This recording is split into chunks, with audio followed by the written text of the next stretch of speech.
Hey everyone, welcome back to Happy Connections. Welcome if you're new here. My name is Kayla, and here we do all things reflecting on and journaling. So today, this is part of a series called From the Journal of, and obviously today's reflection is going to be from the Journal of a Solitary Creature. That creature is me. So I feel like, what? But I am someone who absolutely enjoys my solitude, my time alone, my peace and quiet, being at home. Love, love, love, love, love being at home because I've cultivated a space that feels really safe for me. And I think my home currently is beautiful, but the journey of solitude that I've undertaken, or just, learning to be more mindful of myself in different spaces, was not always in nice places, right?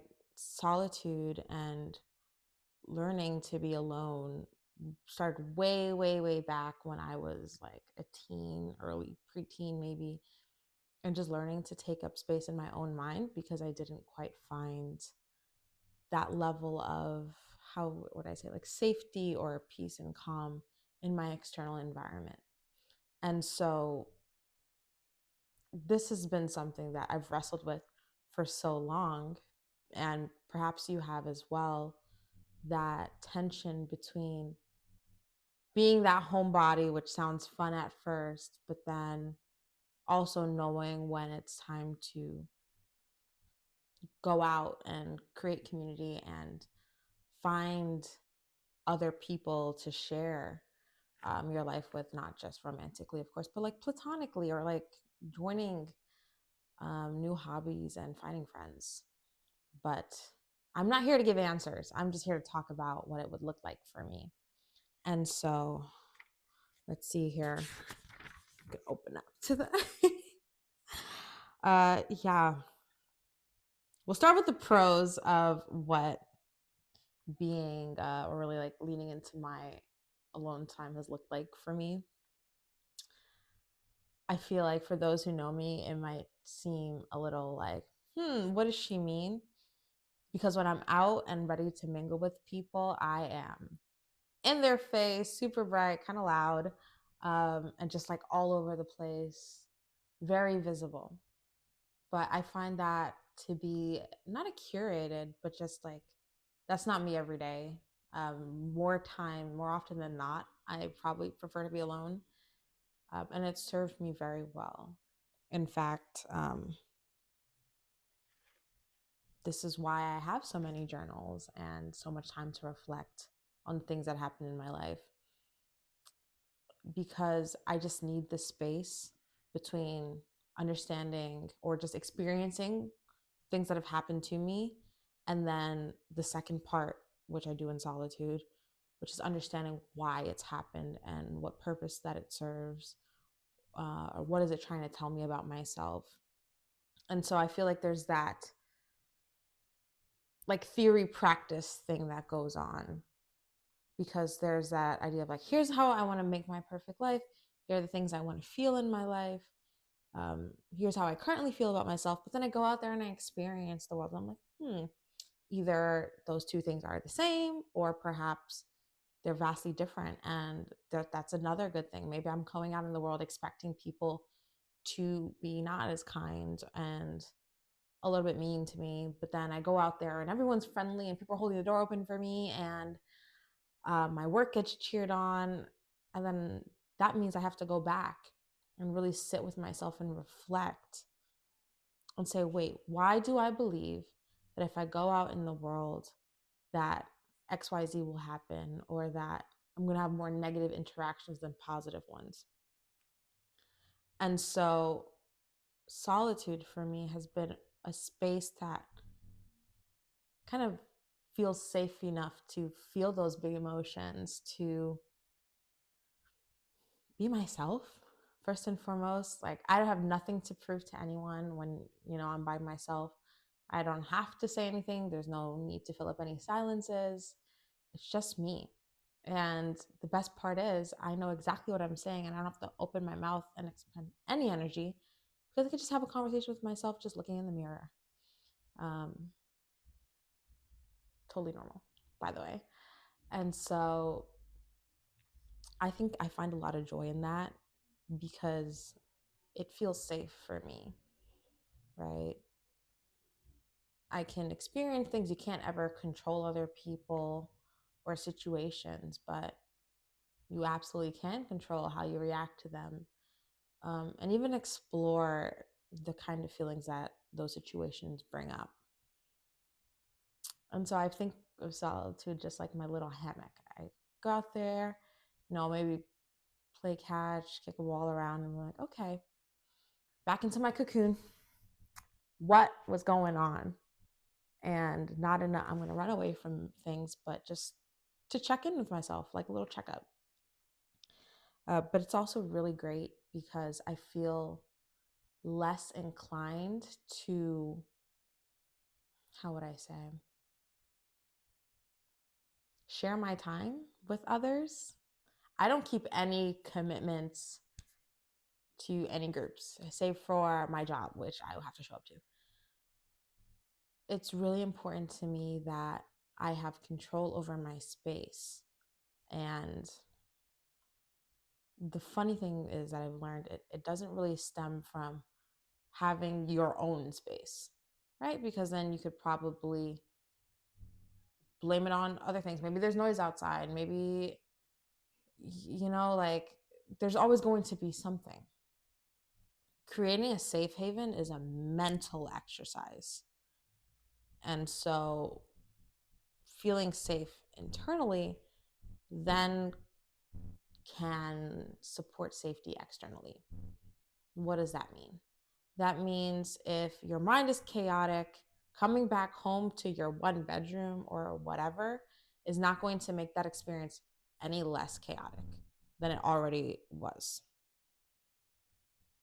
Right? In solitude, I practice a lot of meditation, a lot of breathing exercises. I don't feel chained to the time guidelines of anyone else. I don't feel like, well, this is me saying this as like a single no kid person, okay? It's just me. All I have to do is show up for myself. And so in those moments, I can say affirmations of love and respect, and hope and joy and peace, and speak calm over my spirit because I created space for that. And so if I go to bed anxious or I interact with someone and I'm like, my head's all frazzled and I feel like I just don't know the way, or I'm leaning to a new step of my life, which is absolutely happening right now. And I'm just scared. I'm overthinking. I'm scared. I made another video about that. This is where I gather myself back together and say, okay, what are we really afraid of? And it's that practice that has happened over time, and knowing that I can create a space for myself and trusting that space, knowing that I'm safe with me, that was absolutely huge. Solitude was very important for me to establish that trust and safety with myself, right?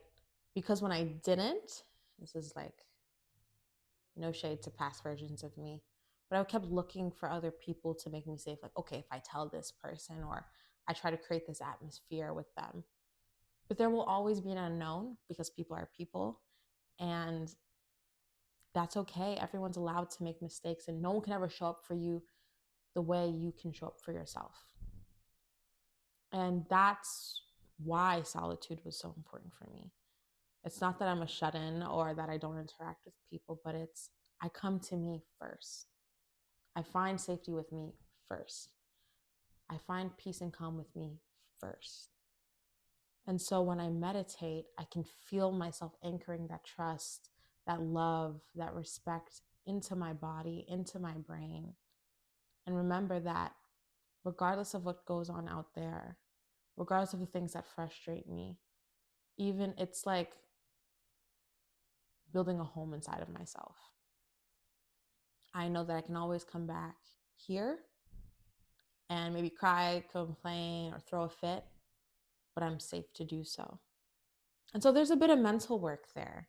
I think of my body as a house, my mind as a house, and there's all these different parts of me that just want to be with each other. And that's how I explore them in my solitude. I didn't expect this video to take that direction, but we'll go with it. I feel like this is going to be really long. But I have this component of myself that's like my past, like who I was as a teenager is inside of me, who I was as a child is inside of me, who I want to be as a person, she's also here inside of me. The more aggressive, hurt parts are inside of me, the other more vengeful, deep, secretive parts of myself are all sitting within me. And when I come back to my house that I built in my safety net of solitude, in the trust that I've established with myself, I give myself room to be. And that's very important to me because I can't always be all the different parts of myself that I want to be outside. And some will say, well, you should always be yourself 100. That's never going to happen, right? People are not going out into the road to share the deep, dark secrets, right? Like, let's be for real. But it is an opportunity to practice one type of version of yourself. But then it's back in solitude where they come together and I feel like they interact with each other. And so, as I mentioning before, that when I thought about the house analogy, it's just like if I'm crying and I feel like I feel like childish, I feel like childlike, I feel the child me getting upset and aggravated. I just mentally visualize a parent version of me, an older version of me saying, it's all right, I got you. Let's let that out first and then let's think it through. And it's provided me such a deep sense of love. And I don't use that word lightly. And I feel like I want to make a video about that, but I don't even understand it myself. Of love and trust that is incomparable to any of the other relationships that I have in my life. It's almost godly, I would say. Knowing that I find my resting space in my heart, in my body, in my mind. And so those are the moments where that took time, right? It's not like this is a current, I don't want to call it a trend. I feel like that's, not treating it properly, but we can acknowledge that we're multifaceted. Wonderful. But if you never spend time with the different versions of yourself, then you're not building relationships with them. It's the same thing. It's like friends. You only reach out to your one friend that you actually don't even know that well once a year and don't call or text. Even though you both have phones, it's going to be like you're not going to develop that relationship. And you're not going to develop that relationship in a group setting as well. So, same example. You want to meet friend A, but you only meet friend A when friend B and C are there. You never meet friend A alone. How can you have the personal, in-depth, meaningful, vulnerable conversations that you need to get to know friend A? You can't. And that's why it's important not to be afraid of solitude, as long as you're not using it as an excuse. And I'll talk about that a bit later. But yeah, right. Like it leads to clarity. It leads to peace, right? You can't go externally looking for anything. It's not going to happen. It's best to just build it in yourself first. That way you have an idea of what those signs look like. So if you want to externally build that with other people, then you know the signs, you know the flags, And you're more confident in your boundaries for that. The more time I spend with myself, the more time I understand that I am not tolerant of mm, not up to standard behaviors. I wonder if that sounds right. But for example, when I started to buy myself flowers, get my nails done regularly, stay really focused on prayer and meditation, and really getting back into my like gym schedule and eating right, I had less tolerance for people who were either trying to derail me from those goals or people who were versions of myself that were not as sturdy. How would I say that? Right? Like, I would not allow people to cross my boundaries as I did before. Because the more time I spent with myself, I dug into the why and the reasoning for each of the things that I want. Right? Like, I no longer speak, or I try to, for the most part, it's like 95% of the time, try not to self deprecating humor at all. That was so much of my vocabulary just even like 2, 3 years ago. Doubt is different than the self deprecating jokes, right? That doubt is a different beast that I wrangle with.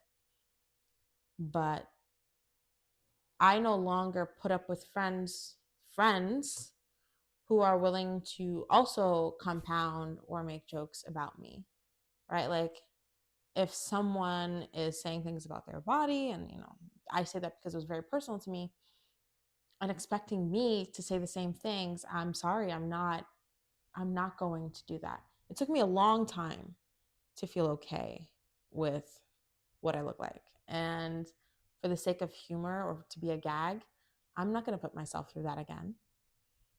But in the transition period, I definitely did it. Like, yeah, like, no, no, I'm less tolerant about that because now I've gained that respect for myself, knowing how hard my body works to keep me alive and all the things that it does, especially knowing the situations I was in before, right? It put its 110% into making sure I'm as good as possible with the resources it had. Why would I make fun of that? I don't even make fun of people like that. Why would I make fun of myself for that? So those are the pros, in my opinion. Now, I would be remiss to ignore the problems that come with being solitary, right? There are times where it's kind of equivalent to loneliness because I would be withdrawing from people. So it's no longer I'm here to, like, using solitude to interact. It's more of shutting everything else out. So it'd be like, all right, no more talking, reflecting. I don't and in those moments I wouldn't even interact with myself. It was kind of just me there in space. I don't know how else to describe that. But that's not healthy. I mean, there's always moments where you just need to let life happen, but you never know when it sneaks up and makes that shift from, okay, it's just me being safe in my own space, to I can't even trust myself in my own space. And so there are just signs of that. If you do need help, reach out to the necessary resources, get therapy. If it's an emergency, obviously call the authorities. But it was just some of those moments where I could feel life and pieces of myself just passing me by. And so that wasn't healthy. And it usually came and was compounded with very challenging things that were happening in my life. And so that's why I say it's a mentality, right? Because if you're not safe in your mind, in your heart, then you're not going to be any safer with other people. In fact, you might be encouraged to make more questionable decisions, and you're not safe with yourself. And so that kind of led to overthinking and maybe making assumptions about other people or situations. And that's tough. That's a really tough position to be in, and honestly, problem to overcome. And so many of the time that has occurred, the exact opposite was needed, to be outside and interact with other people who I could trust, would take good care of my soul, of my heart, of my mind, and that I could trust their good advice, their good word.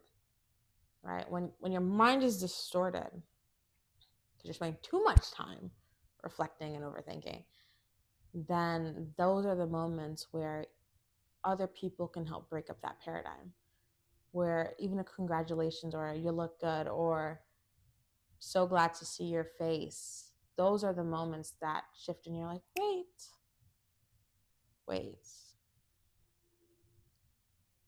And then it can start to become healthy all over again. I feel I should address this other point of FOMO, but I don't think I've ever really felt that. If I did, I don't think I would be inside as much as I am. But it's more like fear of missing money for me. But I feel so strongly about the things that I want in myself that I don't believe I'll be missing out on those experiences. That might be a controversial take, but I know that if I can create a type of experience, an emotion, a feeling here, here, then eventually it's going to shift and show up externally as well. Because I know that if I was put in those very nice situations and I was not mentally ready for it, I could potentially ruin said situations or not be as grateful for them as I could be. Remember, it's a mental thing. And it's very hard to notice it when there are distractions, right? And too much solitude and silence can also be a distraction from getting up and getting the work done, from interacting and living life. Can't live life in your mind. That's part of it. Got to actually get up and get out there. And I say this because I think I need to hear this right now. Life is happening, right? Like your mind running is not running your life. Yes, there's an attitude of life to approach it. But being alone and isolating from people was never going to fix that. And so there's that spirit of courage and spontaneity that just needs to up and get out there and say, hey, there's more to life than what's happening here.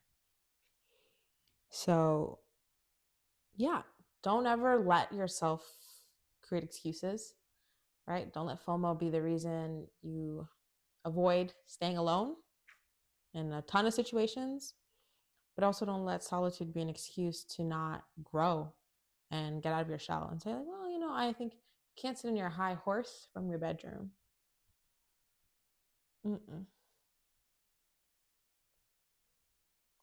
Life is lived on multiple ends. And so for me personally, I'm pulling up a journal.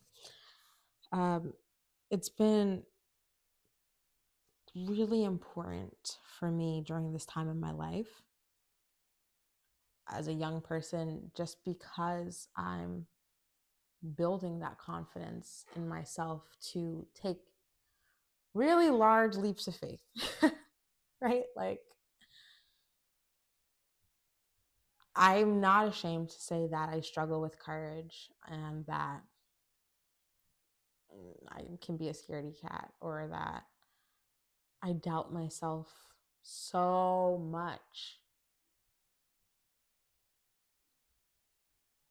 And it's, for me, it was really easy to show up really differently in front of other people. And so I felt like if I kept putting myself in certain positions, I would just create this image, and I definitely was, that seemed almost untouchable, which I didn't really hope for that to be the case. I wanted to be more inspiring than I was untouchable.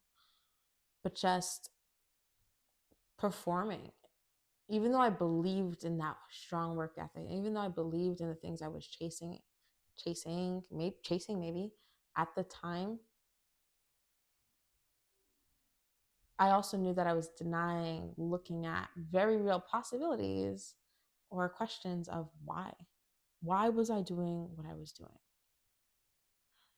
Why did I go out there and choose that specific path? Like, I just think about the whole conversation I had about finance. I lost the why along the way.